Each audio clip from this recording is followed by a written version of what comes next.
language for in order to learn Android application programming. So I hope my voice is audible to everyone.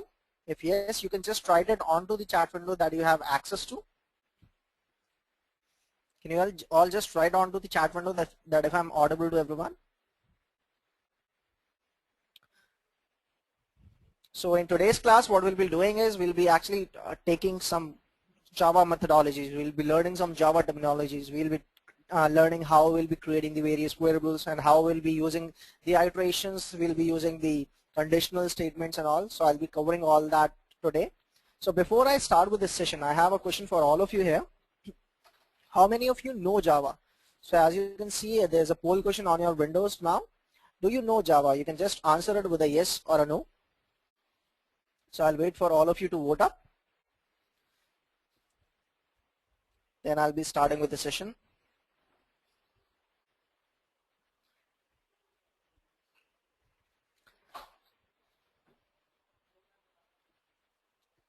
I'll wait for all of you to vote up. Can you kindly vote up quickly?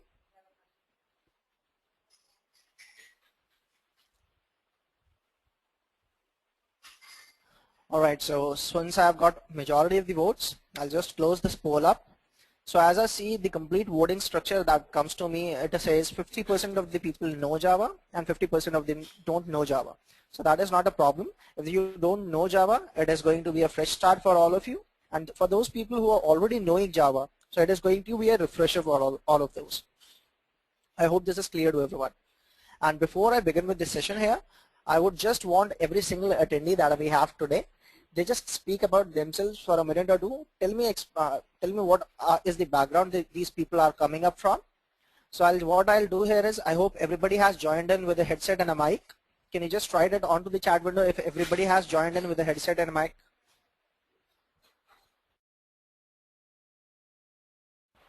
You all have access to the chat window. Can you utilize them and just give me the responses? Darshan says he does not have a mic. Arpit too does not have a mic. Rajiv says he has a mic and a headset. All right. Any other? I think don't have a mic. Few people don't have a mic.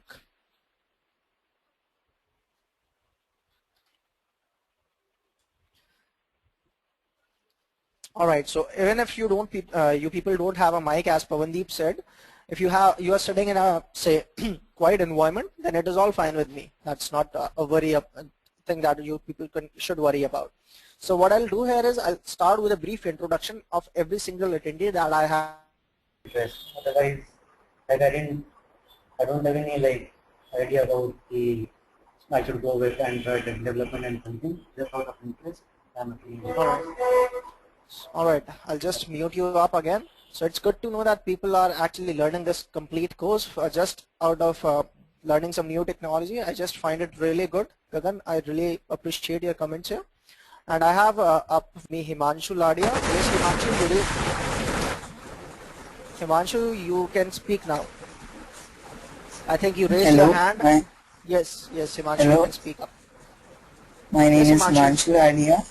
I am a student of class 9 and I am testing this for first time. I haven't developed any job, any app and have never tried to do stuff. And I know the basic HTML, but nothing about Java. All right. Okay, so thank you.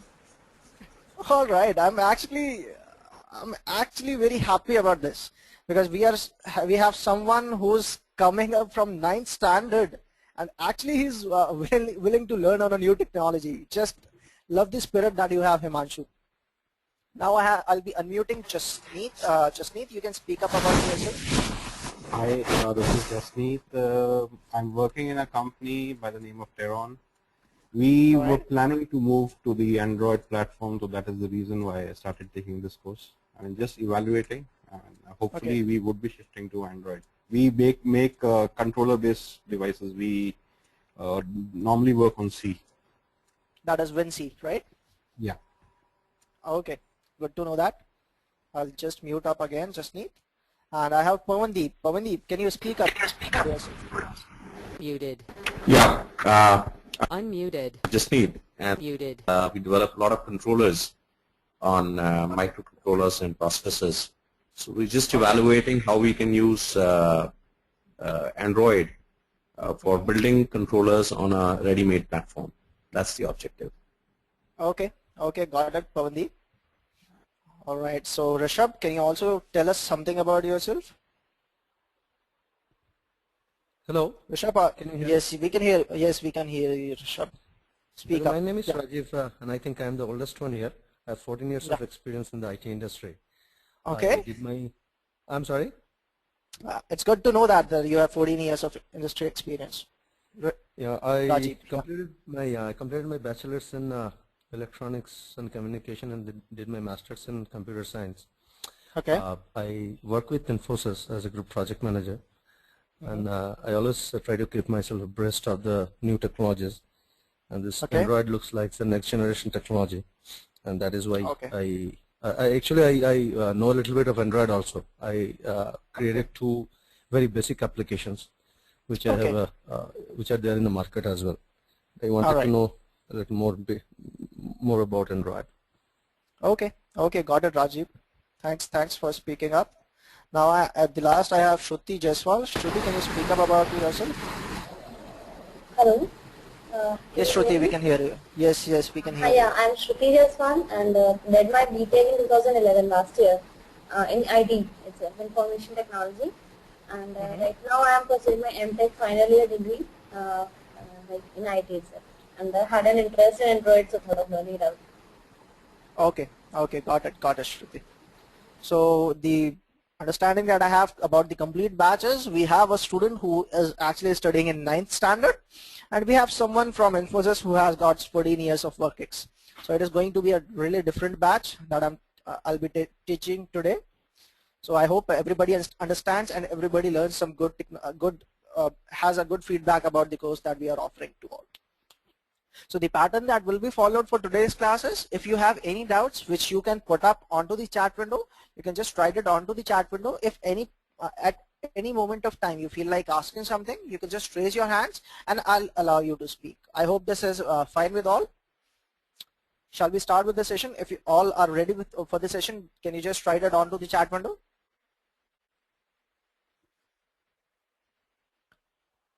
Alright, so today I'll be covering the Java review which are actually necessary for building Android applications. Pavandeep says my Eclipse does not run. So I hope every single attendee has got the Eclipse environment setup done on their respective machines. Can you just write it onto the chat window? Because we have actually uploaded a very comprehensive document covering all the aspects that one needs to cover. So Pavandeep says his Eclipse is not working.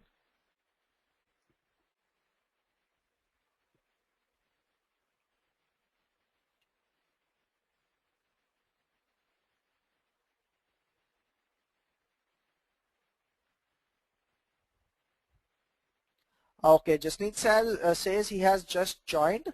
How do I check? I have the Android SDK. I think we can do it after the class, Jasneet. Don't worry about that. If you have not got Eclipse installed yet, no worries about it. I'll be taking a very brief session on Eclipse today.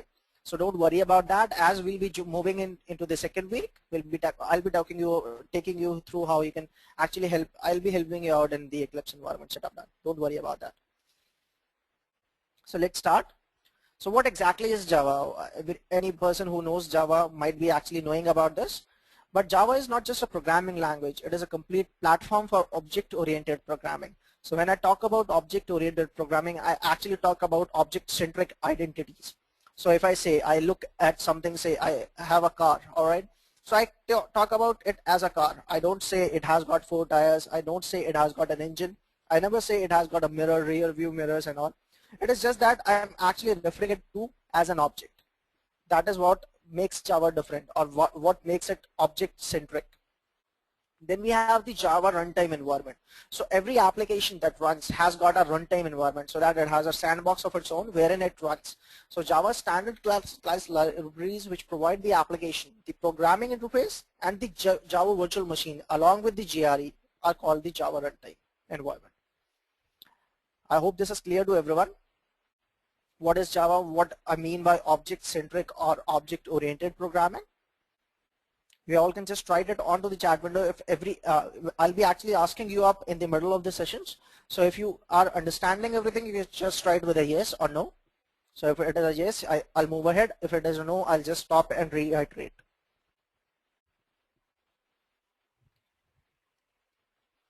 Himanshu says he cannot understand the Java runtime environment.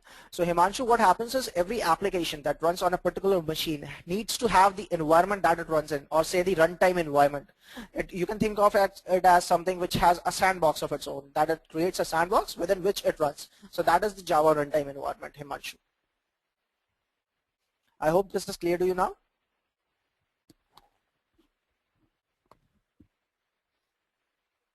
Pavandeep, am I audible to you now? All right.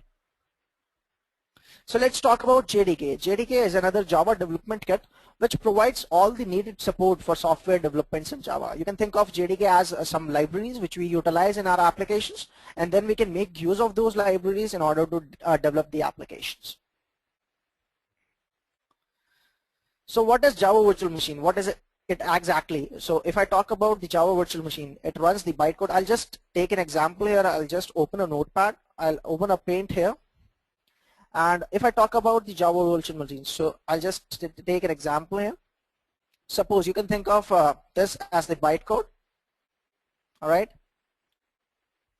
And then I have the Java Virtual Machine, and at the base I have the hardware level. Okay. So this is my bytecode. This is my Java Virtual Machine, and this is the hardware. So what happens is, if people are not aware about, Java is a completely platform independent language. So what I mean by platform independence, so the platform independence that Java governs is actually governed by the bytecode that it generates. So every Java class, if I have a Java class, once I have a Java class, I get a compiled Java class. Suppose this is the Java class that I'm talking about. All right. Upon compilation, I get a Java bytecode. This is the Java bytecode that I'm referring to here. All right. Then I have a Java virtual machine which sits on top of the hardware, and any particular processing that needs to be done on the Java bytecode is actually taken care of with the Java virtual machine. And ultimately, it is the OS that actually translates the various instructions into something which we call the machine readable form. If, as I know, most of the people are coming up from the engineering background. So let me tell you all that if you have to interact with the machine, you have to convert the high level language to something which we call the low level language that can be understood by the machine. All right. So what it is the Java bytecode along with the Java virtual machine that makes it platform independent. So it is like the Java bytecode plus the JVM. So how does Java handle it all? Java has got a garbage collection of its own. All right. So the programmer is actually not responsible for memory management in Java. I have a person I have Himanshu here. Himanshu is into 9th standard. So I'll just tell you more comprehensively what I mean by garbage collection. So what happens is, suppose I'm creating a program by myself. All right. So I create various objects in the program, and I create various instances of the objects. So what happens in traditional programming languages like C and C++, what happens is I have to allocate and deallocate memory. That is how I actually do it. I do call a method which allocates a memory for a variable, and similarly I deallocate the memory that have been occupied by the variable. When I'm using Java as a programming language, I actually don't care about maintaining this allocation and deallocation by myself. There is an automatic garbage collector that keeps running in the background, which is called the GC in Java. So what it does is it actually keeps track of all the memory, or I would say the object allocations, and it keeps deallocating and allocating the various memory operations that keep coming up from time to time. Suppose an object is in memory and it is not being used for a larger period of time, what the garbage collector would do is it will just destroy this object from the memory so that the memory becomes available to the programmer. So this is the part that is handled by the Java garbage collector. I hope this is clear to you, Himanshu. Can you just try it up? Because since it is you who does not have any experience of programming language except from HTML, I hope you might understand this. So as a programmer, I'm not the one who's responsible for memory management in Java. The memory area in the JVM where the objects are created and they are deleted are called the heap area. So if you ask me, it's like I have a heap wherein I just allocate some memory and I deallocate that memory from the heap area. So this is how exactly the complete phenomena works. So the memory is freed during the runtime by a special thread called the garbage collector. As I told you, this is a thread which keeps running in the background and does an auto cleanup of the waste memory, or say the objects that are not utilized in the memory. It does an auto cleanup of those objects. So the garbage collector looks for objects which are no longer needed by the program and just destroys them. Any person having any doubts with the garbage collector here? How does the garbage collector work in Java? I have a hand raised. I'll just see who is this. Yes, Rajiv, you can speak up now. Yeah, how frequently the garbage collector runs? Is there any way we can change that frequency? It is just that, Rajiv, what happens is the garbage collector is a mechanism that is actually handled by the virtual machine itself. So it is not appropriate to quote any, I would say, the time frame for the garbage collector as in when it runs, but it is very low. Like I would say it is more than it is lesser than a fraction of a second, I guess, that it utilizes, Rajiv. Okay. It also depends upon the processor that you're using on the machine, and also the Java virtual machine, which version of the JDK you have got installed and which version of the JRE you have got installed on your machine. Okay. All right.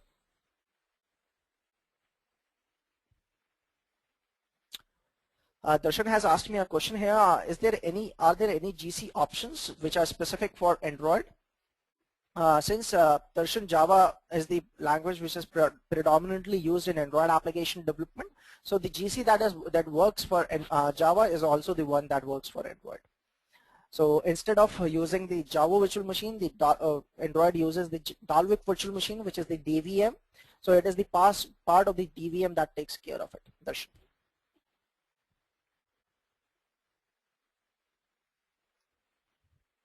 So how does memory management take place here? As you can see, we have a heap area here wherein all the objects are allocated and deallocated. And here I have a reference and I have an object. So as soon as I don't need an object, I just delete the reference and the object also gets deleted from the heap area. This is a very simple example of how all right, I have a Pavandeep question from Pavandeep here. Pavandeep says, is there any way that we can force the GC to bypass some section of its memory? Something I would like to retain for further use. Pavan, I just want to know what is that you want to save up. So if you actually want some objects to be utilized, I don't think the GC would be actually deteriorating or cleaning them up, Pavandeep.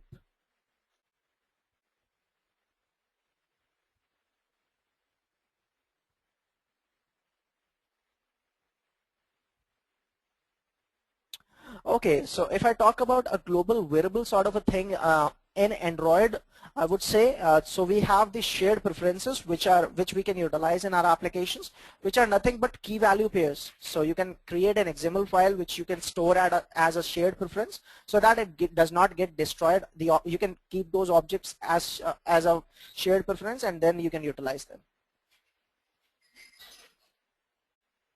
And Darshan has said something. You just don't dereference it, right? What is it, Darshan? Can you just rephrase it? I actually could not understand that. I'll wait for you to type up again, Darshan. That's correct. That's correct. Very much like if I'm using it, why should I be destroying it, Darshan? That's very correct.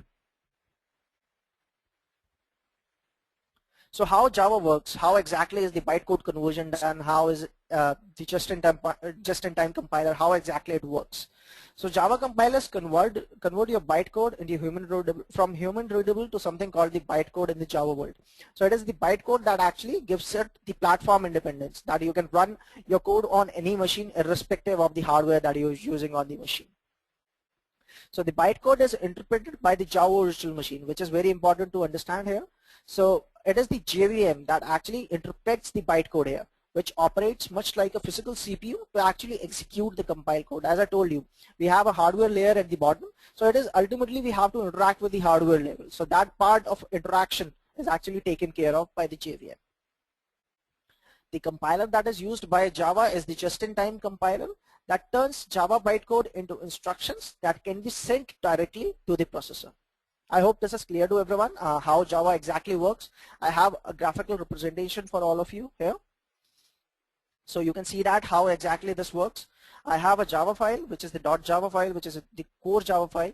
Then I have a Java compiler which actually compiles up this Java file and converts it into something which we call the Java bytecode or the .class file. This Java bytecode can reside locally, or it can also move through the network. So many of the websites use this through the network. So here I have the Java runtime. So all the class loader and the bytecode verifiers I have here, and then I have a JVM which actually sits on top of the hardware and the operating system. So here I have a just Java interpreter and the compiler. Both I have both the features here, and then I have a runtime system which actually interacts with the operating system and ultimately the hardware. So this is how the platform independence of Java language is provided to all of us. I hope this is clear to everyone. Should I move ahead?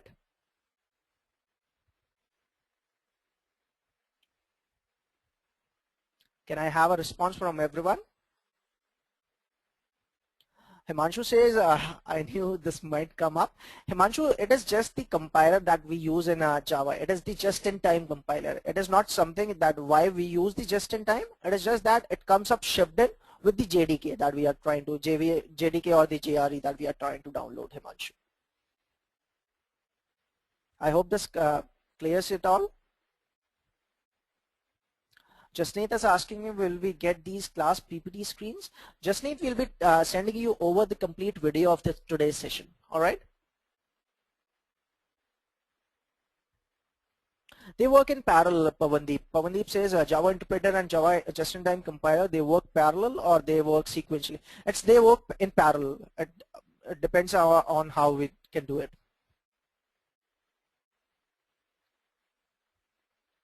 All right. So I have a question from Himanshu. It was compiled before also.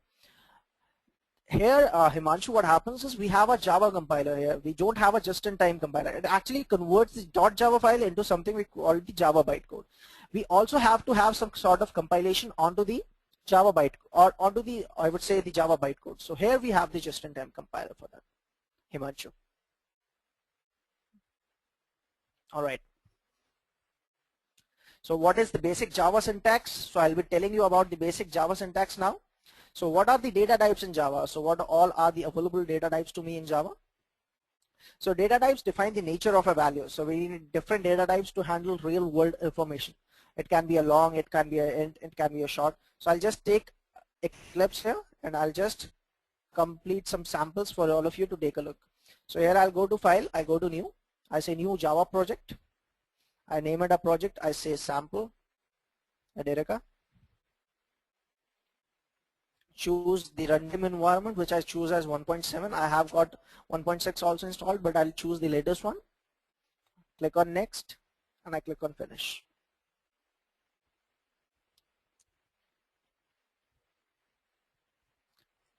And then I have a source folder. In the source folder, what I'll do is I'll create a new class here. Gagan has asked me a question, which version of Eclipse is this? This is the Indigo version that I'm using, Gagan, here. Pawan, I'll answer to your, I'll give answer to your query later. Don't worry about that. I'll tell you the scenarios when a compiler should be used and when an interpreter should be used. So here I'll be creating a name of the class. I say test class. All the classes in Java are there. Here it is very important that to note that all the classes in Java are actually have a parent class which says the object class. So every single class which I'm actually trying to create in Java has got the parent class as the object class. As you can see here, I have a super class attribute here. Himanshu is asking me from where will I be able to download this Eclipse. I'll just tell you, Himanshu. You can go to edureka.in, Himanshu. All right. and then you can just browse under my courses, go to Android for Beginners course, and under the section Java review, all right, you have this installation doc available to you. Can you see that, Himanshu? Android installation guide, can you see that?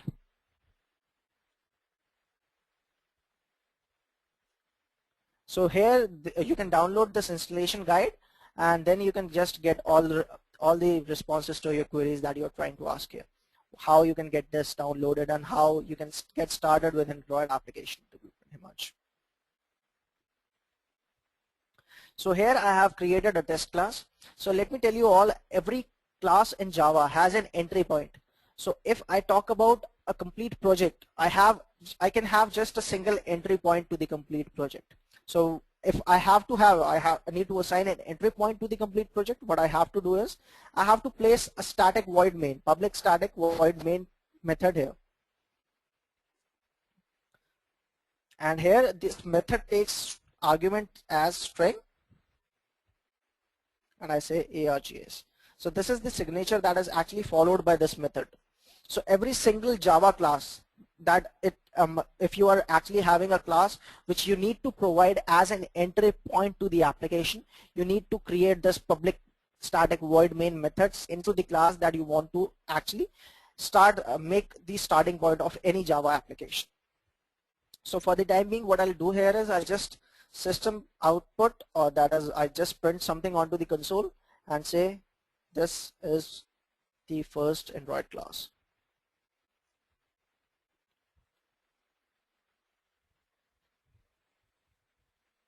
I'll do it for you.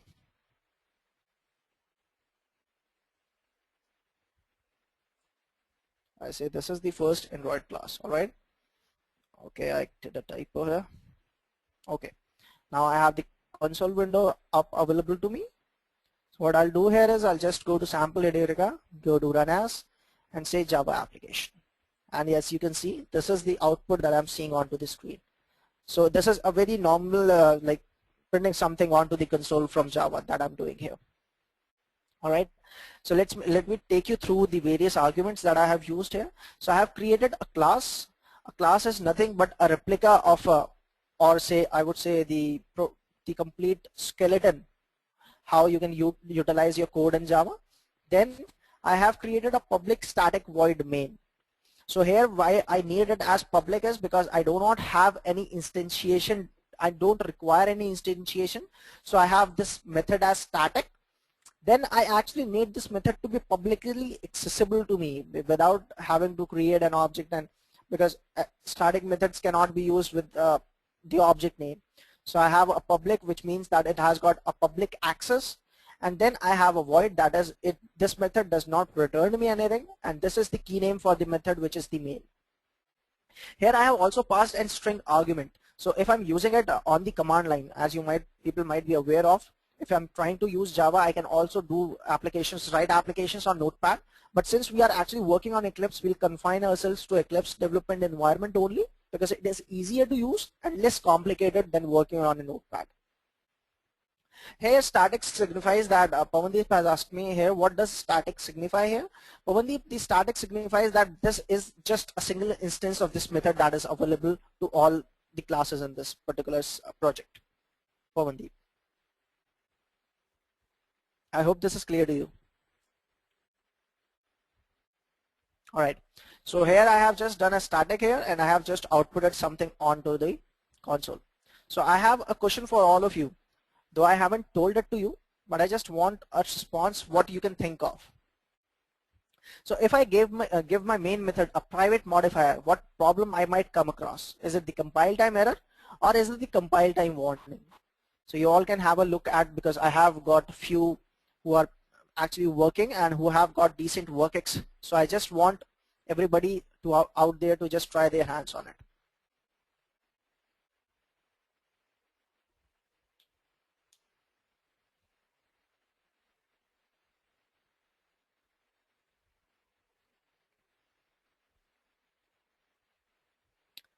So I have the poll question in front of you all.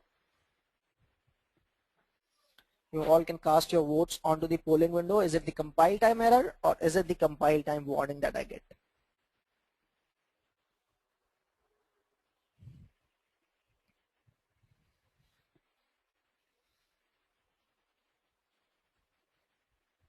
So I guess I have got most of the votes, and 60% have gone for the option B, which is the compile time warning, and 40% have gone for the compile time error. The correct answer to it is the compile time warning. I'll just show it to you here. So what I'll do here is I'll just change the modifier from public to private, and here you can see I haven't got any errors yet, and though I have a warning which says, let me just show you, the method main string for the type class is never used locally, because since this is not a public modifier here, so this never gets used. If I try to run this up, here you can see that selection does not contain a main type, since I have actually restricted the access of this main type to private. Alright, I hope this is clear to everyone.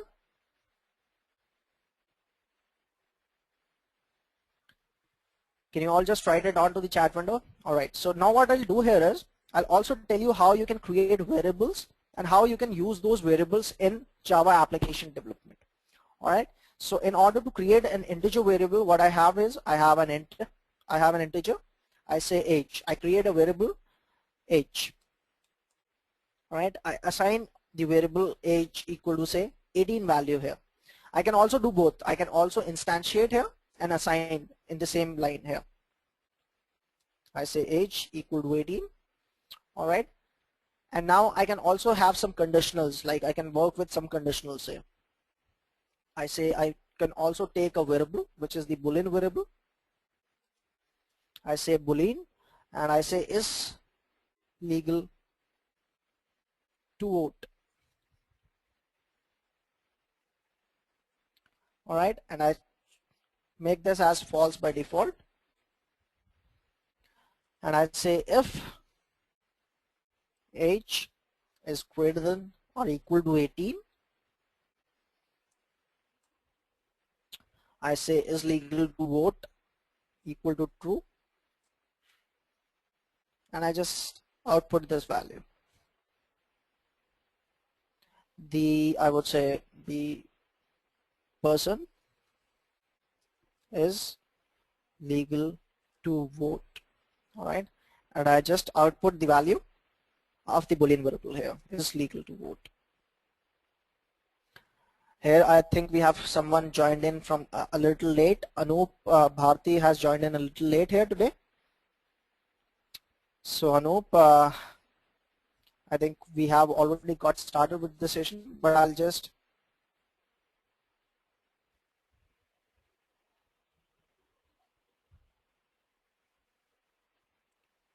what are you trying to ask here, Rajiv? It should be inside the if block. That, yes, it is inside the if block only.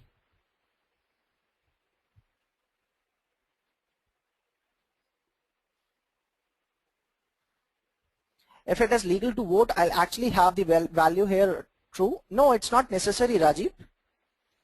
It is like a sequential line of code that I'm running here. Alright, it picks up the age, it picks up the boolean variable. If I have the, yes, that's correct. If I have the value greater than or equal to 18, I just set it to true and I just system out. That is, I print it onto the console, Rajiv. So here I'll do a run as Android application, and here I'll be getting the value as true, as you all can see here. So if I change the condition here, I say less than, and I remove the equal to from here. Alright, so this way I'll be getting the default value, that is the value false. Okay, I just ran it as an applet, and here I should get the value false. I hope this is clear to you, Rajiv. Is there no else? No, Himanshu. This is a normal if condition. So if you want me to put an else here, I'll also do it for you here.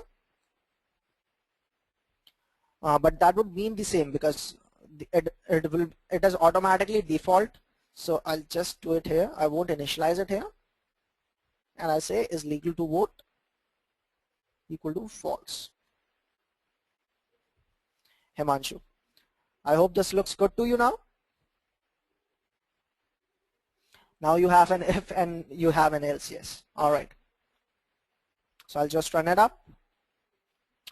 All right, so this is the output that I see here, which is says the person is legal to vote and the value is false. So these are normal integer variables that I have declared here. I have created a Boolean variable here which I can utilize in my application. So this is all normal Java that I'm using here. I'm just showing you how you can declare variables, how you can construct some conditionals on basis of those variables, and how you can use them in your code. I hope this is very simple to everyone who might be aware about Java, but since we have people like we have a student from class 9, so that is why I actually have to cover up all this. So please bear with me because this is all because we have all the students in the batch. So this is how we can create the various variables and how you can utilize these various variables. So I have a poll question for all of you here. The name of a variable is known as its. What is it known as? All right. So you can see the poll question onto your screens here. The name of the variable is known as its identifier. Is it the constant? Is it the data type? Or is it the base? So you all can respond to the poll question that I have asked to you onto the polling window here.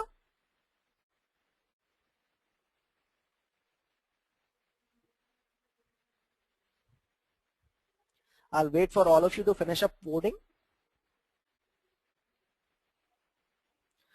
Alright, so majority of the people have voted and the correct option to it is the identifier, as 80% of people have gone with the identifier, and it is not the constant and the data type, as opposed 10% of people have voted for both. So it is the correct answer to it is the identifier. I see another attendee who has just joined in. Anup Bharti has joined in, and I would just let Anup speak about himself a little so that we all can also know about Anup. Is this fine with you all? I'll just unmute Anup here. Anup, yes sir.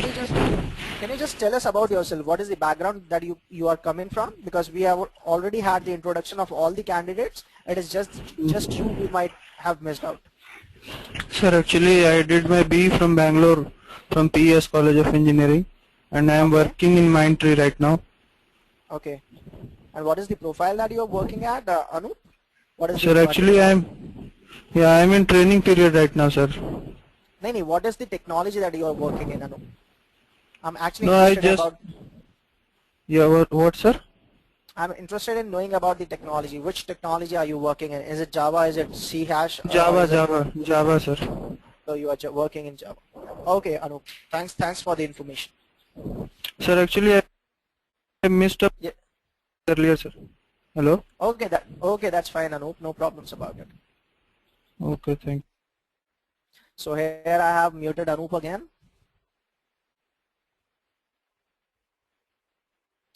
Okay, Gagan says he hasn't got any introduction about me. So Gagan, I'm presently working on Android application development, and have been working on Android application development for the past 2.5 years. And before that, I have also worked on J2ME and J2ME Polish. I hope I should also introduce myself to all the attendees. So before that, I have also worked with J2ME, J2ME Polish, and all the work experience that I have with respect to today has all been on mobile application development, Gagan. I hope everybody now knows what Amit is doing and what is Amit has done in the past.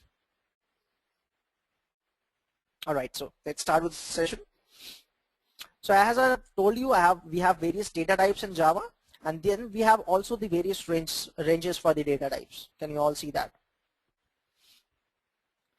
Similarly to the data types, we just let me also differentiate between a primitive data type and the variables. So as you can see here, we have the primitive data types like boolean, char, byte, short, int, long, float, double, etc. These basic or primitive data types are the only ones that are not objects. I'll tell you what I mean by this here. So what I cannot do is age equal to new int. This is not legal in Java. All right, because these are all primitive data types. I cannot assign or I cannot create a new object of these primitive data types with the help of the new operator. One more data type I have, which is the non-primitive data type I have, is the string data type. And I say String, I can do a new operator. So this is the difference between a primitive data type and a non-primitive data type. String is a non-primitive data type. That is the reason why I can instantiate the string variable with a new object, new operator or new keyword. So it is very clear now that this means you do not have to use a new operator to create a primitive data variable. It is automatically done by Java. That is implicitly done by Java. Any person having any doubts till here? You can just write it onto the chat window.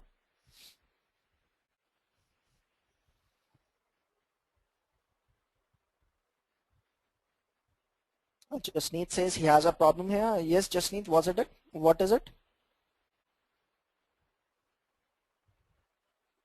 That's correct. Char, float are also primitive data types, Anup.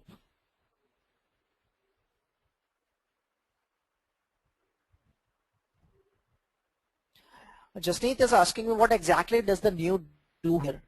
What we have is, if you all are aware about programming languages here, a new operator does create a new instance of the object. So when I have already the leverage of using the primitive data types, so I do not have to create a new object for it because they are already primitive and they are something which I can utilize anyhow. All right.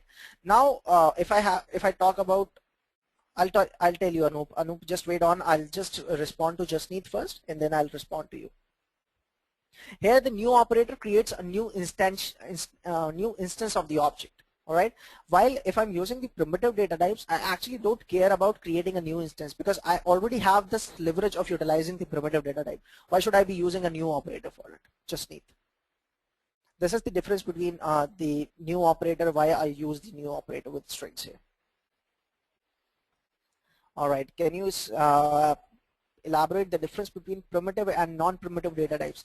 As I told you, from a programmer's point of view, Anup, the only difference between a primitive and a non-primitive data type is that you can instantiate a primitive, you cannot instantiate a primitive data type with a new operator, while when I talk about non-primitive data types like the strings, the arrays, you can always instantiate them with a new operator. Anup. I hope this is clear to everyone. All right. So let's move ahead here. So naming convention, what are the naming conventions that are used for naming a variable in Java? You can start with a letter, an underscore, or a dollar sign. It cannot start with a number. So I'll just show you an example for it. If I suppose try to name this variable as any numeral starting, you can see that. Now what is it giving here? It says syntax error because I cannot instantiate or I cannot declare a variable with the numeral starting. Instead, if I do a dollar here, it is all legal. I hope everybody understands the naming convention. What is the naming convention that we people can follow in Java?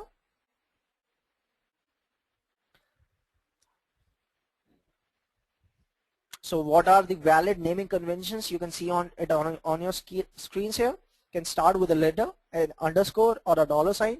It cannot start with a number. So here you have the various legal naming conventions that you can see on your screen here. So what are the operators? I have already covered a few operators in my session. So I'll just cover a few more here. So here I go to the test class. And what I do is I say age equal to 18 and I say is legal to vote. That's correct. Byte is also a primitive data type. Anup.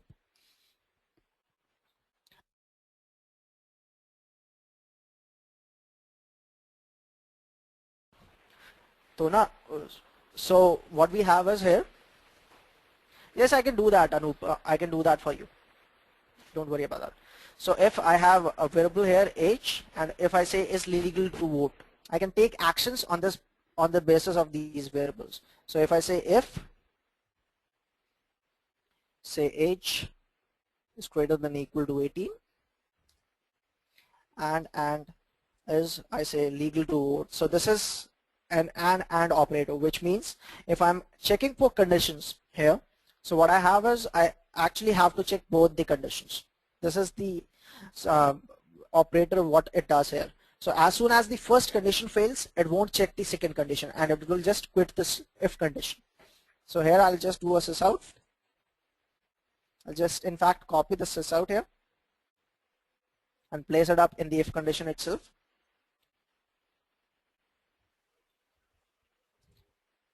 And I say the person is above 18,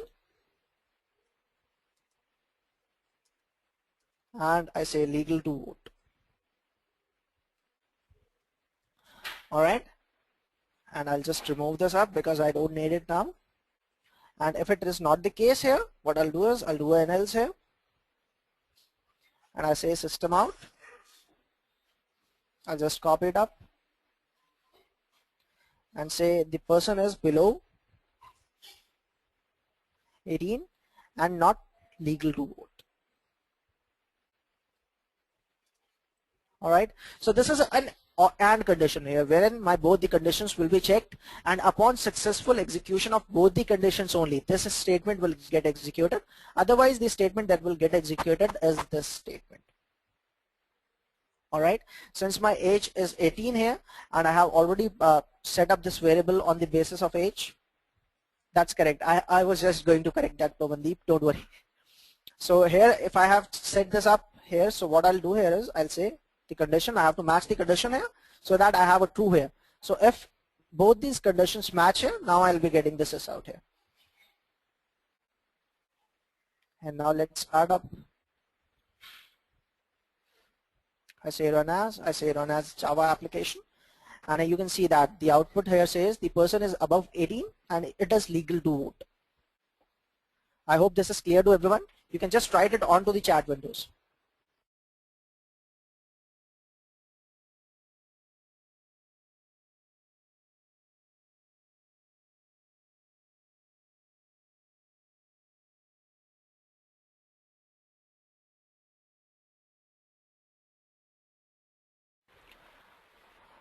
Alright, so this is a condition that I have checked here for and, that is both the conditions should be true.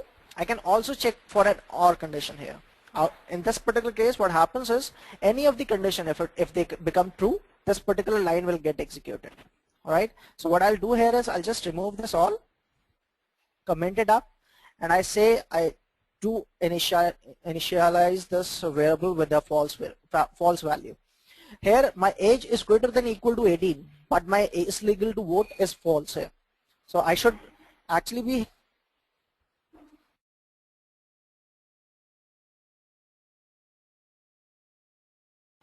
what I should be getting here is that either of the condition, if it becomes true, I should get this output, else I should not get this output. So I'll just check it up.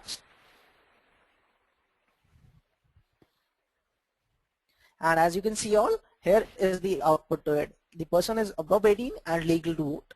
Now let me just tell you another operation here. Similar to this age greater than, if I say, what I can also do is I can also use a negation operator here, which will check, suppose if I'm having, suppose this is legal to vote is false here. Alright, and now what I could do is I'm checking for an and condition, and what I'm doing is I'm checking for the negation, that is it is not false. So what it will do is it will convert it to true here. Let's check it up. If I say, and you can see the same output. The reason behind that is I have actually changed it up. I'm actually not checking for the false value here. I'm instead checking for the true value of the is legal to vote. I hope this is clear to everyone. The negation operator. Himanshu Ladia, is this clear to you? Because you might have not used it yet. Alright.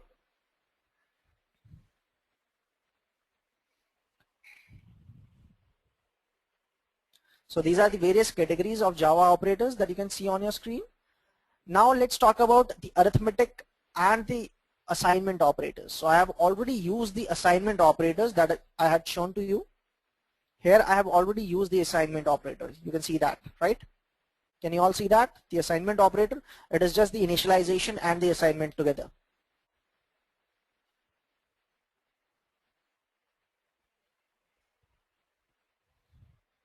Alright, So this is the syntax for the assignment operator. You can also utilize the various arithmetic operators. I'll just do it for you so all of you can make some sense out of it. What I'll do here is I'll do age multiplication 2. I'll just do the multiplication of age with the value 2 and just output this up. Here, if people are not aware about how am I commenting this multi-line, so what I'm doing is I'm just selecting all the lines here and I'm doing a control and forward slash. So how this is the way how I can comment multi-lines in Java or say in the Eclipse IDE. Now what I'll do here is I'll just do a sysout. I say the age multiplied by 2. And I say H. I have to add it up and I say H. Alright. Very simple basic multiplication that I'm doing here. Do a run as, I say run as Java application, and as you can see, alright, it is actually doing okay. You just see what went wrong here. It says age multiplied by 2 and it says 236. I don't know what is behaving in such a radical manner. And now Pawandip, I have actually typed up the space here. Okay, oh shit. Alright. Alright, so here I just do it up. Alright, so that is the reason. It is actually 36. I'll just do it up here. Yeah. Here Shruti says something. In print statement you are writing additional 2. Yes, I got it. I understand that. I just got confused because by multiplication by 2. I should instead use 2 in this manner here so that I can make some sense out of it. Alright, so this is the multiplication by 2 here, which says the age is 36 now. I can also do a post increment and pre-increment here. So if people, as majority of the people are from BTech background, they might be knowing about the post increment and pre-increment. So what happens is if I want to increase this value, I change it to 18 again. And here if I try to, I say the age post incremented. Alright, and what I do here is I just do a age plus plus. So before I run this sample up, I need a response from every single attendee here. What would be the output of this particular program? Can you all see that? It is age is 18 at this point of time, and what I'm doing is I'm actually incrementing the age, and I say the age post increment, and I'm just using a post increment of the age variable here.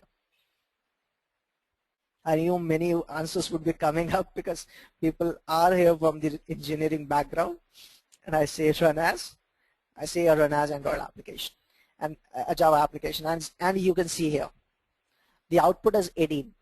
Rishabh, it is not Rajiv, it is not 19.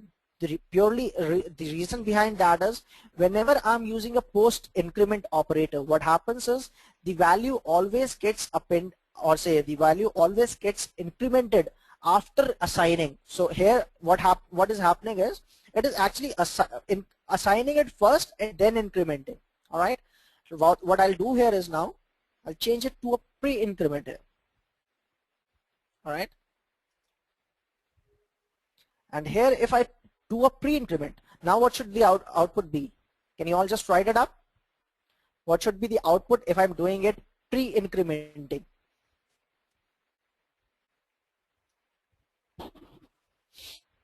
Himanshu is saying 17. Himanshu, I'm actually adding up. I'm not decrementing it here. Alright. So let's see what happens now. Here I have the value as 19. So the reason why this happens is because what happens in this particular case is the value gets incremented first and then gets assigned.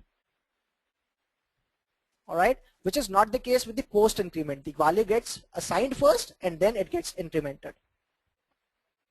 Similar to the increment, I can also have a decrement operator here. What this operator will do is it will actually decrement the value of the variable age here. So can you just tell me the output here? I want an output from this batch here.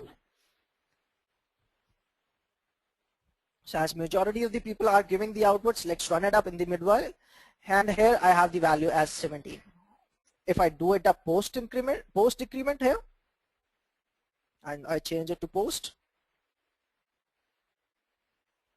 Now what should the output be? You can all write up. And here it says 18. That is, it retains the same value because it was not assigned till that point of time. So I have a poll question for all of you, which you can all see on your polling windows here, which actually takes care of such a scenario here. So you have the what are the values for the expressions z, x and z, where x equal to 5 and I'm doing z equal to x plus plus. Can you all just respond onto the polling windows and just give me the values or the correct options to it? I'll wait for all of you to type in.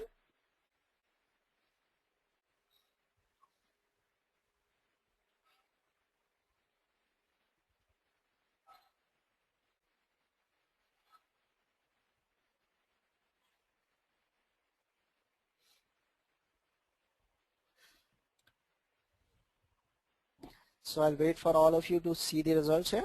So all the people have voted up, and what the people have voted up is they have gone for the option B, which is the 60%, and they say x equal to 5 and z equal to 5, x equal to 6 and z equal to 5, and 40% have gone with the option A, which says x equal to 5, z equal to 6. So what I'll do here is I'll just do the same sample for all of you to just see the output. I won't share the results with you yet.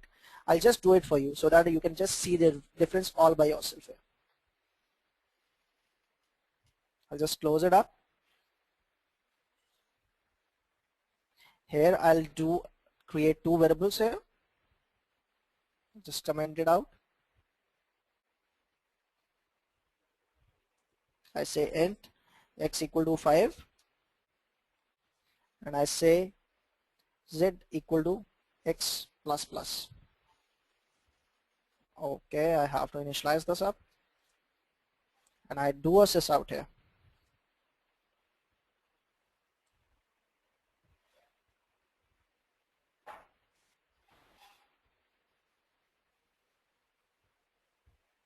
I say the value of x plus x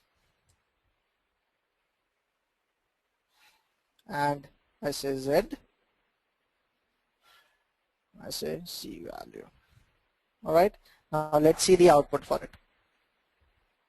I think there's something wrong here. Alright, I might have not commented this line here. I'll just do it.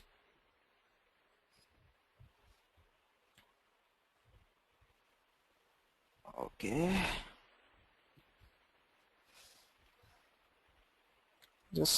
I might have just, it seems I have just wiped off that. It seems this complete project got somehow wiped off.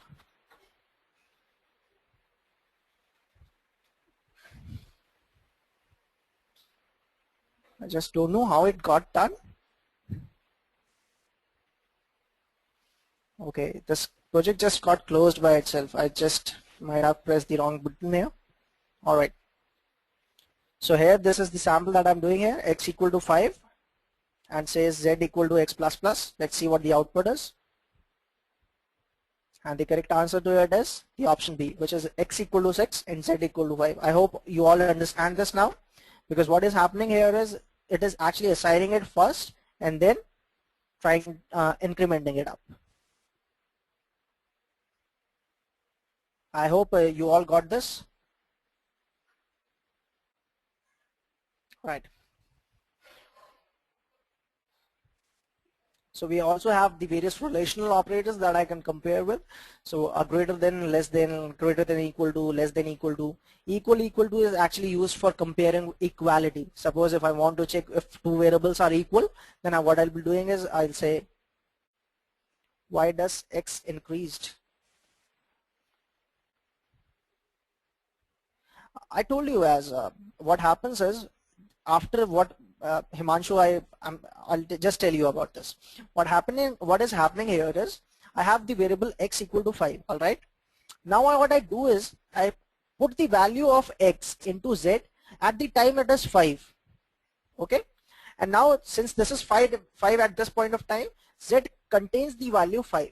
Now what happens is after it transfers the value to z, it actually increments the value here. All right. So after incrementing, what happens is the value of x gets converted to 6 and the value of z remains 5. Himanshu, I hope you understand this.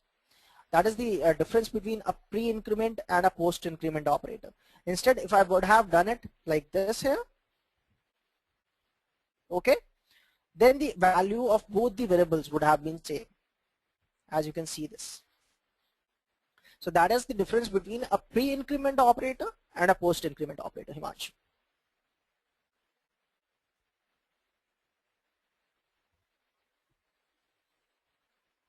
I hope this is clear to you now, Himanshu.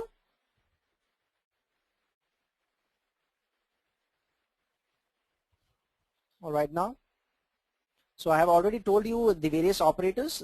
As I told you, the equal to is used for equality, and then the not equal to is used to check if both the variables are not equal to each other.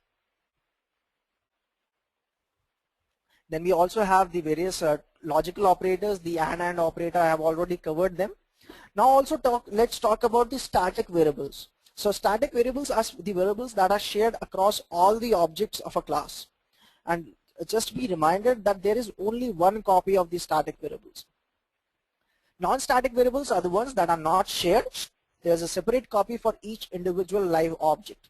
Static variables cannot be declared within a method. So here it is important to note, if I try to declare a static variable within the public static void main, let's see if I can do that.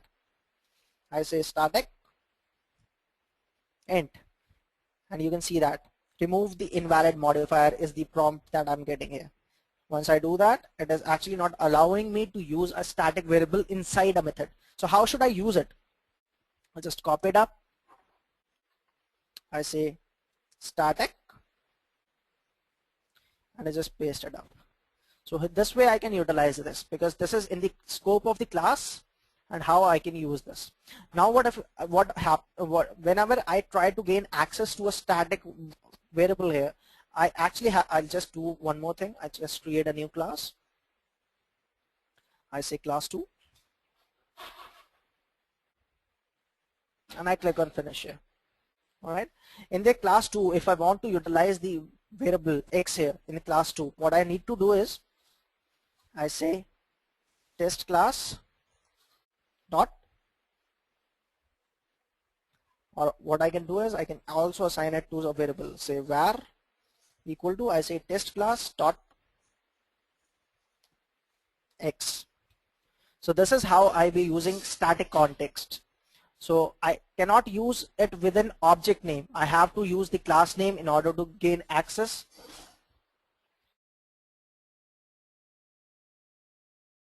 So I have to use the class name in order to gain access to the static variable. I hope this is clear to everyone. Can you all just write it onto the chat window how we can utilize the static context here?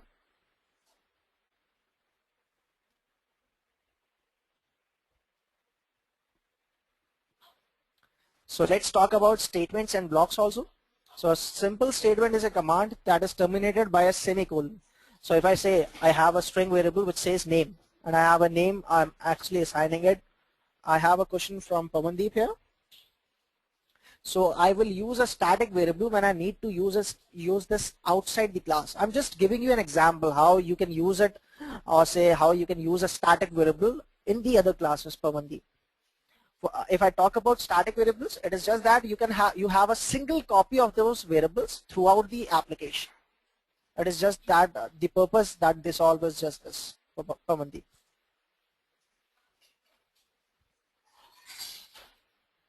Jasneet has raised his hand here. I'll just let you speak, Jasneet. Yes, you can speak up. Jasneet? Could you explain again, please? Could you explain the static part again, please? All right, I'll do that for you, Jasneet. Static. I'll do that for you. Is that all, Jasneet? Should I mute you again, or do you want to speak up? Jasneet, is this all? Yes, yes, yes. Okay, okay. So here what I have done is I have created a variable which says static int, and I have initialized to a variable value 5. Alright. Now I want to use the static variable, that is this variable which has got just one single copy in the application. And I go to class 2, and if I want to utilize this in class 2, what I need is I need just create a variable, and I can have the class name, dot operator, and the variable name. So this is how I can utilize a static variable in other classes. Just need. All right.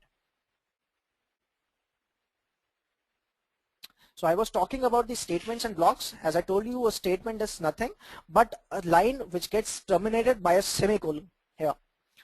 While on the other hand, a block is a compound statement which is enclosed in curly braces. So if I say name 1 equal to Fred and name 2 equal to Bill, and what I have done is I have actually I have placed these into a curly braces block. So this is a block when I talk about Java programming language. A block may also contain other blocks. I'll just show you an example for this. Here I go to test class. Here you can see I have a block, all right, which is the public static void main, and I have another block which is the complete class block. So my second block, that is the main block, is actually contained in the class block. So this is an example of how we can have a block within a block. So how does the flow of control works in Java? So the Java executes one statement after the other in the order they are written. As I told you, as we had some problems in the starting with Rajiv, which Rajiv also pointed out. So it is like a complete sequential statements, or say sequential. These statements get executed sequentially. That is one after the other. So many Java statements are flow controls statements, like the if, the else if, the switch conditionals, and also the loopings. So let's take a look at all these.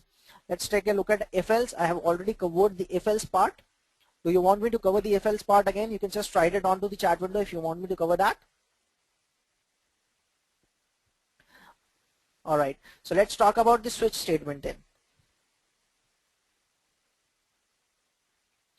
So here I have I'll just remove this up.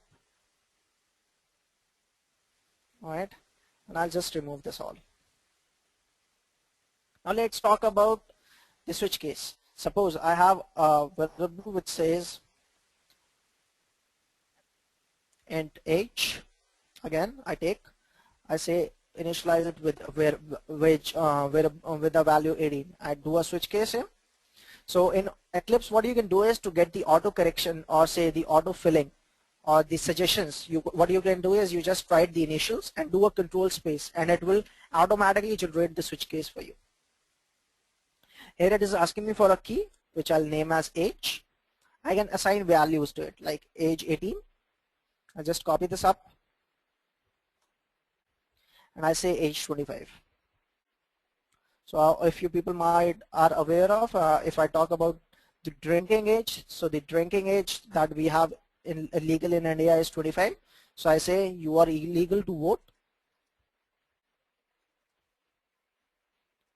vote but cannot drink. All right. Similarly, if I say it is 25, I'll just copy it up, and I say you are legal to vote and also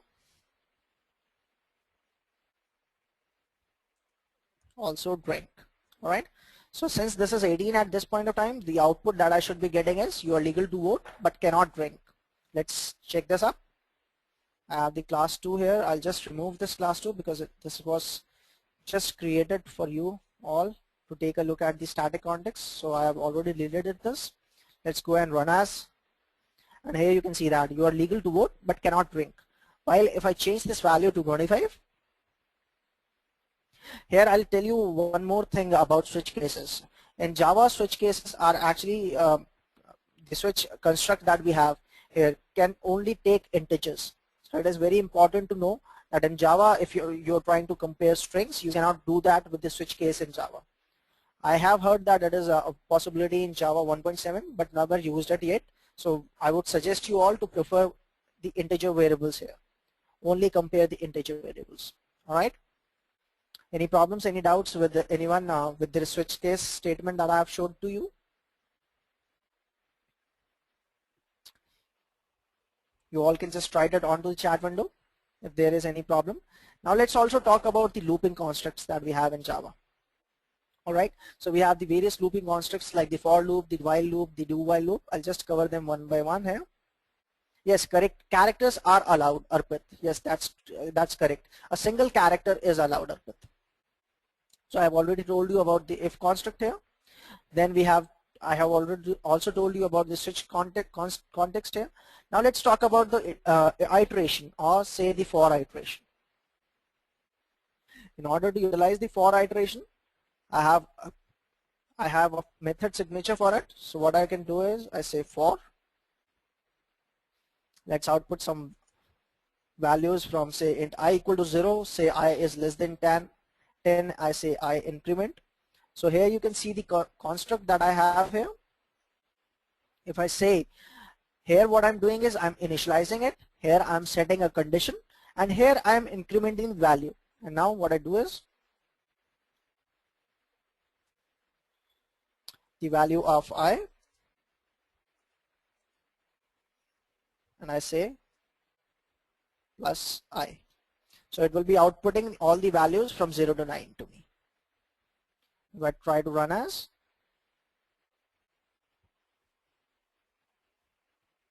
I run as Java application, and here you can see that the values from 0 to 9. Similar to the for iteration, I also have a while iteration.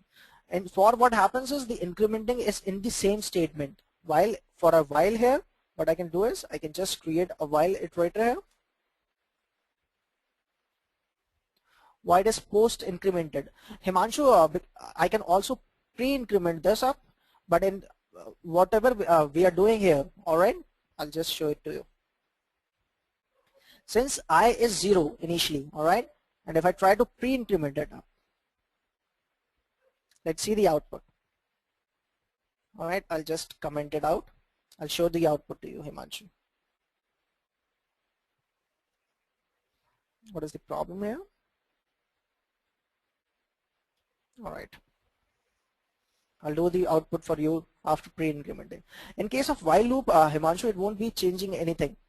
Reason being, I'm not actually assigning the value to a variable here. I'm just doing it for the purpose of running the iteration. I'm not actually making any changes to the variable. I'm not assigning this value to a variable, Himanshu. I hope you got it. All right. So I was just telling you about the while construct here. So let's talk about the while here. I do a while. I say while a condition. I say while if I initialize a variable, say int, I say I equal to, say 0. I say while I is less than 10. I'll do the same construct here. Okay, I just typed 1. While I is less than 10, I'll do a sys out. I'll just pick this up.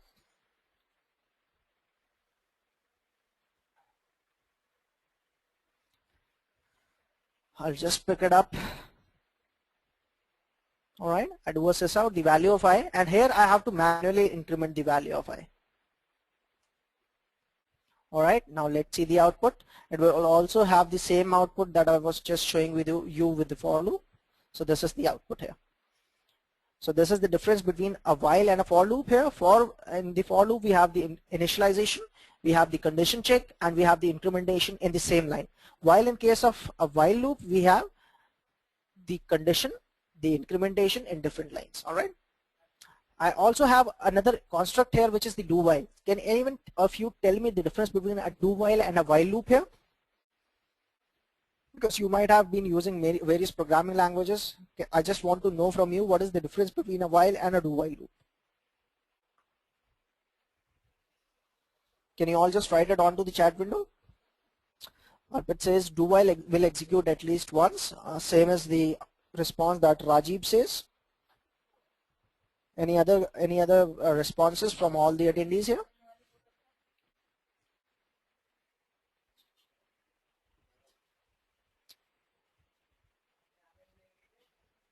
So that's correct. The option that you people are coming up here is correct. The do while loop actually executes at least once. So I'll just take an example for it. I say do. I say do while, and I iterate. All right, do while a condition, and here I have the condition. I say I is less than 10. All right, what I do here is, I don't know what is the problem here. I'll just comment it up.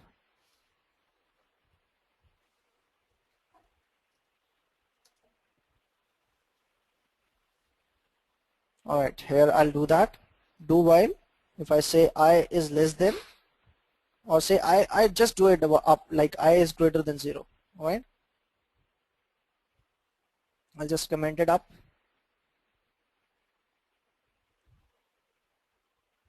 What is the problem there?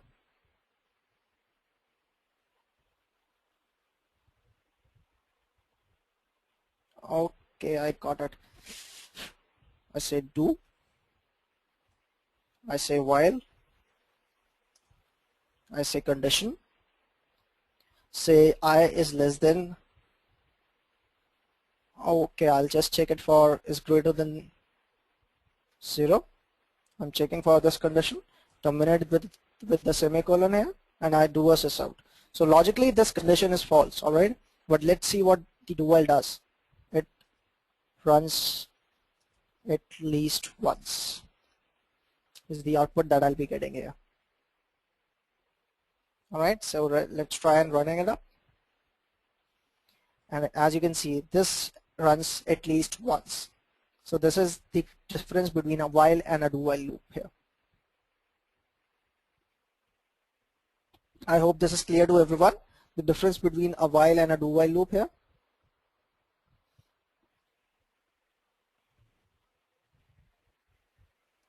So here we have the while syntax, here we have the do while syntax. Let's talk about arrays now. An array is a list of similar things. So if I have to have similar things, like if I have to have integer variables in my application, if I want to use the integer variables in my application wherein I have to have an array of integer variables that is of the same type, I have to have those variables. So here an array has a fixed name, it has a fixed type, and it has a fixed length.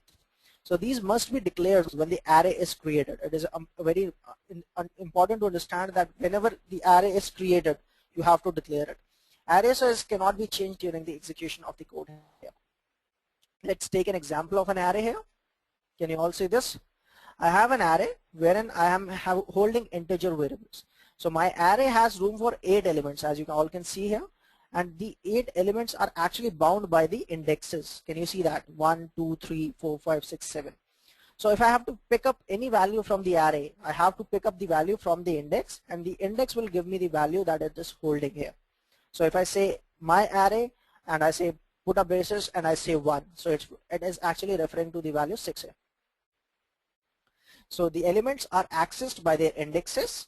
In Java, the array indices start at 0. So it is very important to understand where the Java indices start from. It starts from 0 in Java. Here you can see that I have few examples of arrays here. So I'll create an array here for all of you to just take a look here.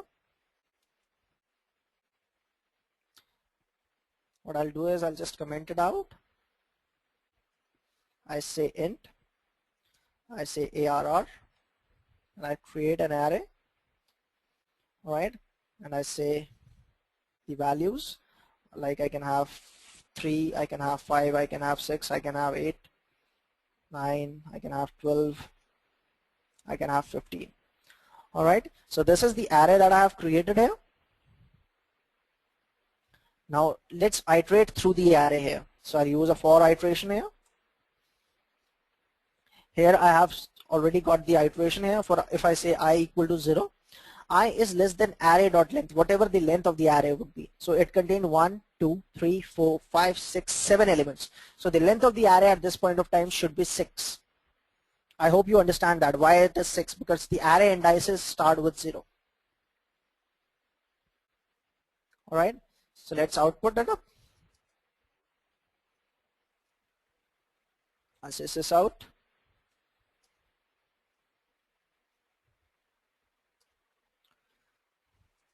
I say println and I say the value of I, or say the elements of the array,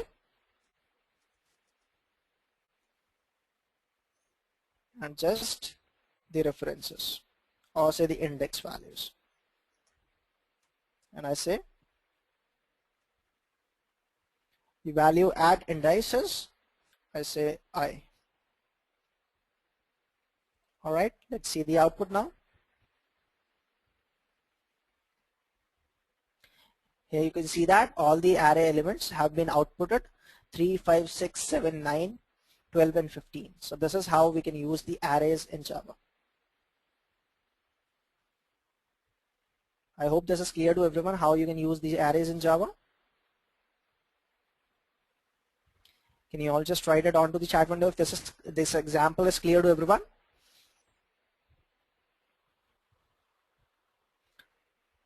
Alright, so let's move ahead now. So what are Java methods and what are Java classes? So let's take a look at these. So you can always create a new object with the class keyword.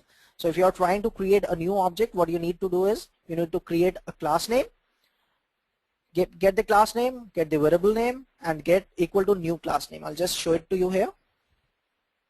Suppose if I want to create a new object of the test class, what I need to do is I need to do test class.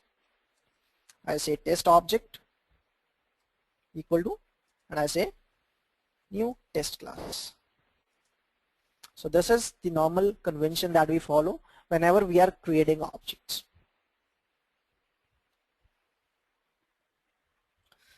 Alright, so here is an example class here. You can have the package naming construct here. That's correct, Arindam. Array.length equal to 7 only. That's correct.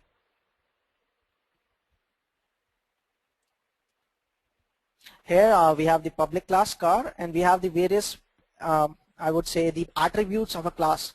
As I told you, whenever we talk about Java programming, we always talk about the object-oriented structure that we follow. So as I told you, if I am looking at a class, I'm actually looking at as an entity.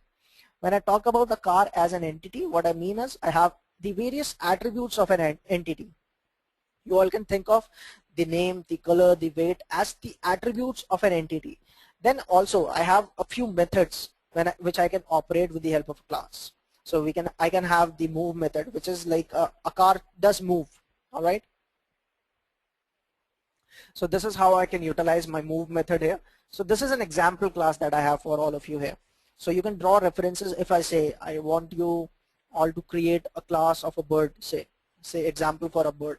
They can be of two categories, like the flying birds, the non-flying birds, and all. So this is what is the how we can create the classes in Java.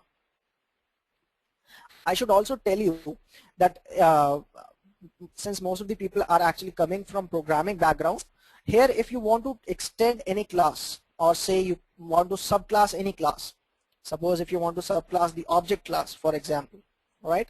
So here we use the extends keyword. If you want to subclass a class into your class, you use the extends keyword. It is like very much like a parent-child relationship that you can achieve with Java here. All right.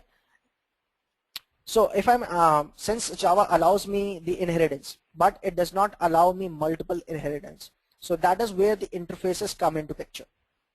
So interfaces are the Java's way of providing multiple inheritance to any class. So if I say I have a test class, all right, and I want to have two classes that it needs to implement, so I can just implement.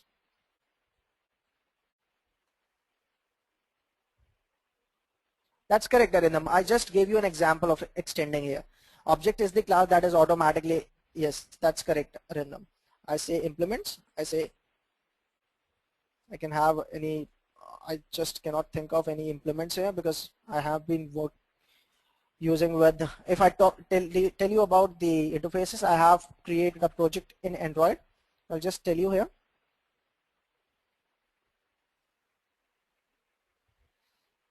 If I say this, you can take a look at. I won't be covering the complete example here, but here you can see that. All right. If I talk about, I'll just use interfaces here. In Android, we also use various interfaces here. So if you're trying to use the long click listeners, the click listeners in Android, so this is also where you can use the interfaces in Android also.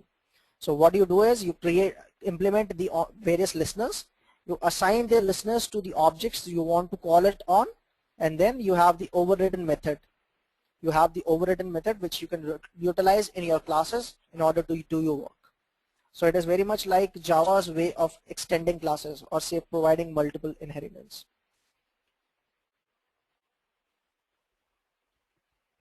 Any practical example? I'll give you more practical examples when we'll be covering Android, because we are actually covering only that part in Java which is actually required for Android application programming. Here when we'll be talking about Android, as you can see, I'm already doing some extents here. Can you all see that? I'm already doing some extending part here. I hope this is clear to everyone. All right. So this is how we can create the extents and how we can use the classes here. Now let's talk about objects. Objects are mere runtime representations of a class. So whatever is executing, it is with the help of the objects that it is executing. So you can think of objects as runtime representation of a class. Objects hold the state with the variables. Here it is very important that if I'm talking about an object, all right. So if I say I'm talking about an object of a class car, so my object actually holds the name of the car, class car, or say the color of the car, and also the specifications of the car. So if I'm having the object with me, it is just that I'm having everything with me. All right. So objects do some work with the various methods, and they can be created during the runtime as follows. As I showed you, as I created an object of the test class that I showed you here. Here I created an object. So this is the manner how you can create your objects in Java. All right. So we also have, like similar to other programming languages, we also have methods in Java, which we call as the functions in Java. So a method is a named sequence of a code that can be invoked by other Java code. So if I take an example here, I'll just convert this particular thing into a method here. All right, I say init. All right. And in the init, I just create this method here. I create this method here, init. As you can see that it is creating this method here, and I just paste this code here. So what I'm doing here is, from the public static void main, I'm just calling a method which is the init method, and this init method is actually outputting the value of the array. All right, so I'll just run it up for all of you how you can use the methods in Java language. I say run as Java application, and here you can see that. So the method is actually doing the work now. It is not the complete code that I have written. I have actually provided this complete code into a method. So that is how it is working here. Any person having any doubts with respect to methods? Methods are mere functions that you can utilize in your applications. You can all just write it onto the chat window if this is clear to everyone. If you talk about a practical example of extend Jasneet, if I say, if I take an example, I have a class, say bird, all right? Then I have two classes. I can have a flying bird, I can have a non-flying bird. So that is a practical example of extend. So if I'm extending the bird class, I'm actually having subcategorized them into flying and non-flying birds. Himanshu says he cannot understand. Himanshu, can you just tell me what is that in you cannot understand here? I'll just tell it to you. Don't worry about that. I understand that it is a little higher for a class 9th standard student, but don't worry about that. I'll just tell you. Don't worry about that. The init function you are not able to understand here. So since you would have worked with HTML, Himanshu, let me just tell you what I have done is I have just created a function. All right. So whenever my public static void main gets started, I'm just calling this function. I'm doing nothing fancy here. I'm just calling this function up. And what I'm doing in this function is I'm actually having an array and I'm iterating through the array with the help of this method. So as soon as my array iteration gets done, this function gets closed and I'm actually having the point of control at this line. Since I do not have anything else to execute in this line, so this is the only method that gets executed here. Is this clear to you, Himanshu, now? Or should I explain it to you again? If you want me to explain it again, I can do that for you, Himanshu. Don't worry about that. All right. So I'll do that for you again. What I have done is I have created a method. Whatever it's like you can have multiple lines of code and you can separate those lines of code with the help of a method. All right. So what I have done is I have created a method, and in the method what I'm doing is I'm just having an integer array and I'm just iterating through that integer array. Now since I'm calling this method from within the public static void main, so I have created this method here at the bottom and I'm just calling this method. So when I do suppose when I just call this method up here, what happens is it gets the transfer of control here.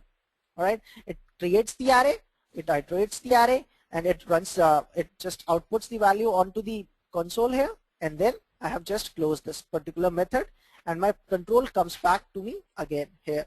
So if you want, I can just show you an example for this also. I say the control after the init method. Okay, now it will be more clear to you. I say run as suggest Java application, and you can see that what happens is first the init method works and now the control comes back to the line immediately after the init method and it prints out the control after the init method. I hope this is clear to you now, Himanshu.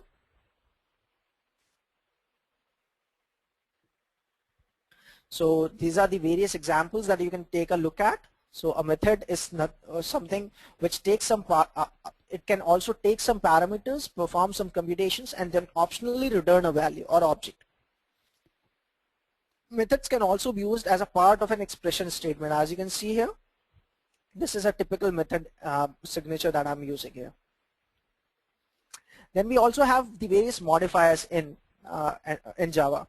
We have a public modifier, so any method in any class can access this field. So if I say declare any particular object as public, so any method can utilize this particular object as a public modifier. That is, it can be used throughout the application. And then if I have the protected modifier, any method in the same package or its derived class. So if I'm extending this particular class, so all the derived class can also have access to these protected methods and they can access the field. When I talk about only the private parts, so these private attributes or private variables are only methods which are within the class can access this field. So it cannot be accessed outside the class. Default is the one wherein I'm not actually assigning any identifier or the modifier to it. I hope this is clear to everyone. What all are the modifiers here? Himanshu, I understand that you might have not got it, but let me tell you, it's like you are actually protecting your data from within the application with the help of other things.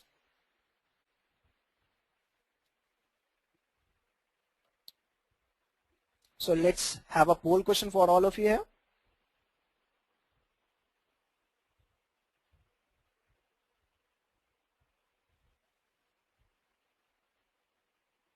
Here I have a poll question for all of you here. Can you all see it on your screens here? If I have a variable int x equal to 1, I have a double variable which says 100.1. All right, and what I'm trying to do is I'm trying to do sys out boolean y b equal to x equal to y. So what should be the output of this complete program? Is it a true? Is it a false? Is it a compile time error, or is it a runtime exception? You all can count. You all can cast your votes onto the polling window.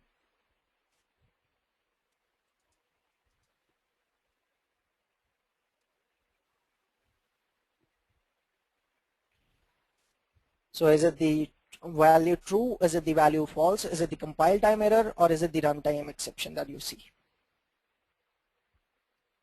I'll wait for all of you to cast your votes here.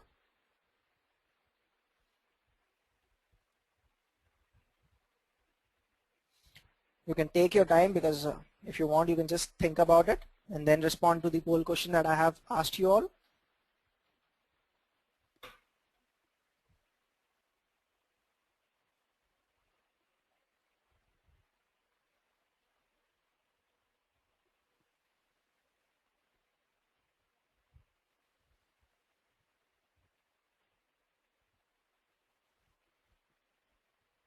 I won't actually quit this question till all the attendees voted up, because I want to have some understanding as to how you are getting this class done.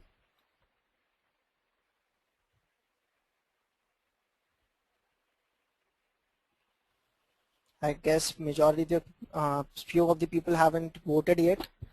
Can you all just wait quickly, vote here quickly, so that I can understand what is the. Pamandeep, you can just write it onto the poll window. I think if you have already written there. Okay, so you have wrongly polled it.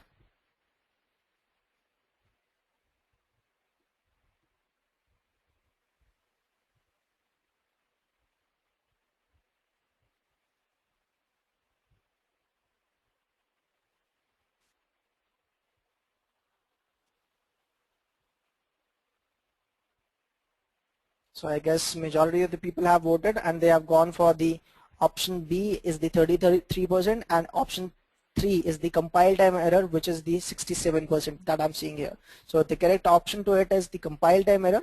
As you can see, the output of this complete program would be, what I'm doing is I'm initializing the variable with an x equal to y. So it won't be actually giving me a Boolean output. So this is the correct answer to it. I hope everybody understands this. Is this clear to everyone? Can you just write it onto the chat window if this is clear to everyone?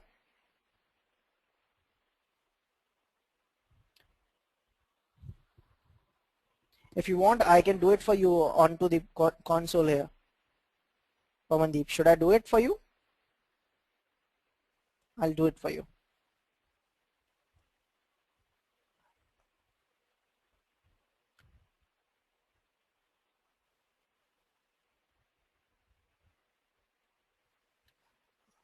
Yes, so what are you trying to ask here, Pamandeep? Let me just see.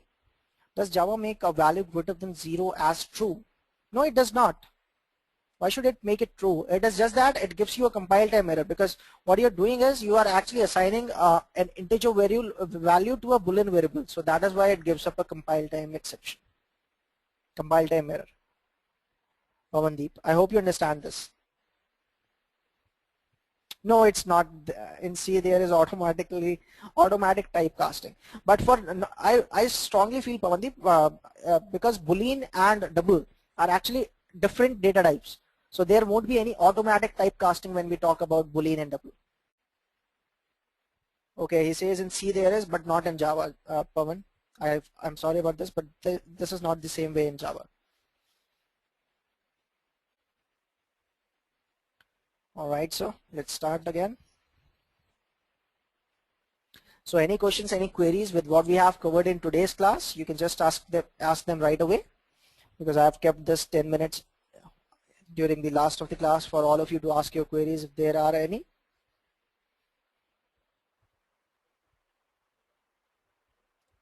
If there is any query, any questions that you people are coming up with, you can ask me now. Or if you would have understood everything, it's all good for me. So I'll just reiterate, we have today what Pavandeep says, I'm not clear about static. So what is, can you just tell me what is it that is not clear, Pavan, so I can make you understand?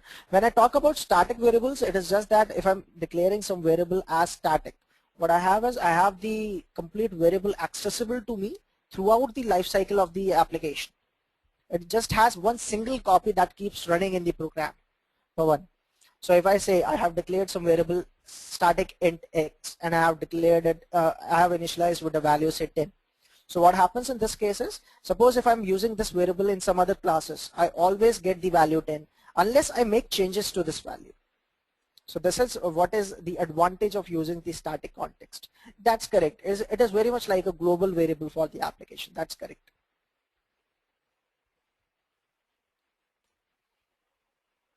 Any person who wants to speak up? Yes, it can be modified. Can it? Yes, it can be also modified.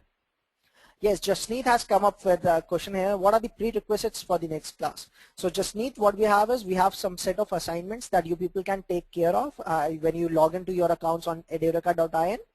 And also for the next class, what I would suggest is, since everybody has got the Eclipse environment done, so I think if you all also have got the Eclipse environment done, then it is all fine. Or you can also take a look at the videos for the session 2. You all can take a look at the videos of the session 2 and also complete the assignments that have been set up for all of you here. Jasneet, have you got the installation done? Have you got the Eclipse installation done? How many of the attendees have got the Eclipse installation done on their respective machines? All right, we'll do it now. Can you all just quickly write up onto the chat window if you have got it done or not, so that I can just understand what is going to be the status of this week. I want a response from everyone, please, quickly. All right, Ankur has got the latest version installed. Darshan also got it installed. So we are left with, okay, Android SDK getting downloaded. All right. So I have one from Jasneet who has not got it done till now.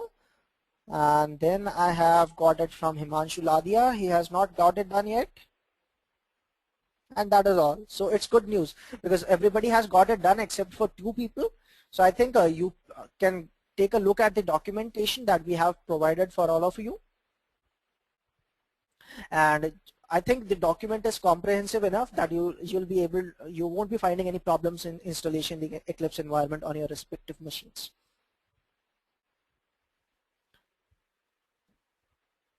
Yes, Jasneet has asking me, is I already have Android SDK, is that sufficient? Yes, Jasneet, it would be sufficient, but I would suggest that you get the latest version downloaded, because in the latest version you get that Android SDK as an executable file. You can refer to the doc and then you'll actually get it done. Arindam says, do we need the Eclipse IDE only? No, Arindam will also need the ADT plugins and the Android SDK embedding onto the Eclipse IDE. So I think you also need to have a look at the document that we have posted up on edureka.in, and you can, if you just follow that document, you will be getting the installation done on your machines. Arindam.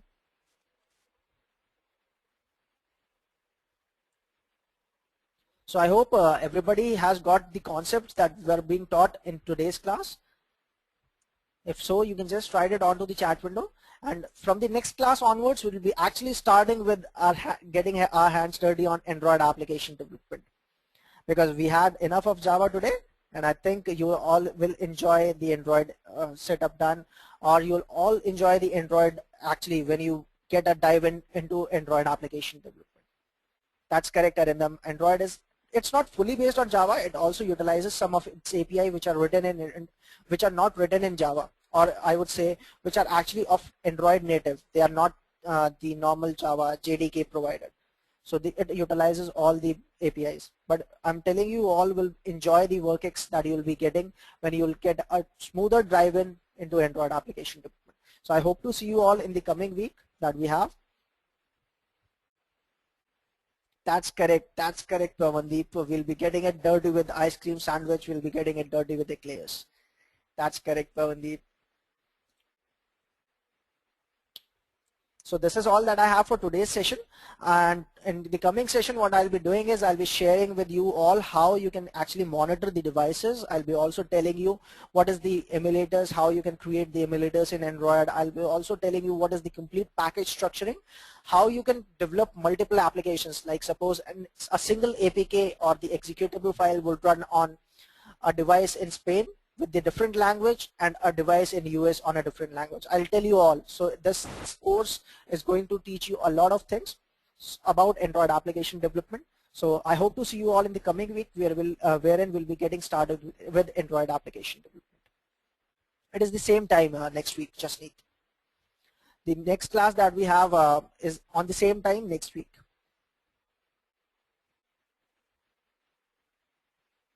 Yes, sir, Himanshu, you will be able to do it and you will enjoy this up. Don't worry about that, because I'll be telling you in such a manner that you'll actually learn every part and you also enjoy this complete course that we have for you, Himanshu. Don't worry about that.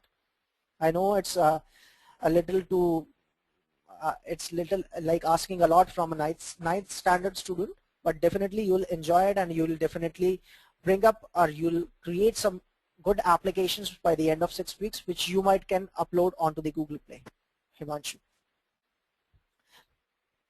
So this is all that we have for today's class. Please be reminded that you all have to fill in the feedback that comes up after the class.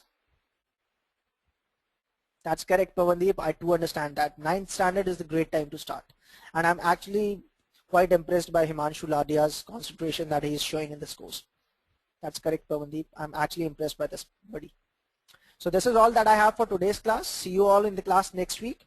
Please be reminded that you all have to fill up the feedback form that comes up after the class. All right. See you all then next week. Take care. Bye-bye.